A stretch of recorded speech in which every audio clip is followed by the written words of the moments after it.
السلام علیکم. برېښنا په اونۍ کې څو مهمو خبرونو ته کتنه لرو. د افغانستان برېښنا شرکت نوي عمومي اجرایي رئیس ښاغلي الحاج نور عبدالحق همکار په رسمي ډول خپله دنده پیل کړه. د ښاغلي همکار پیژندنې ځانګړو مراسمو کې د افغانستان اسلامي امارت لوړپوړو مسؤلینو، بېلابېلو ادارو استازو او د افغانستان برېښنا شرکت مسؤلینو او کارکوونکو ګډون درلود.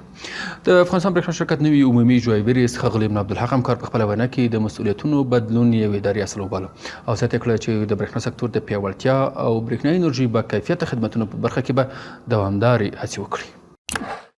د افغانستان برېښنا شرکت د شکایتونو اورېدو مدیریت کارکوونکو په تېره یوه اونۍ کې د 2001 پیرودونکو ستونزو حل ته رسېدنه کړې. په دې لړ کې د 144 شمېرې له لارې د 618 واتساپ شمېرې له لارې د 283 په حضوري ډول د 290 او د برېښنا اپلیکیشن له لارې بیا د 400 پیرودونکو ستونزو حل ته رسېدنه شوې او دا چاره لا هم په نورمال ډول دوام لري.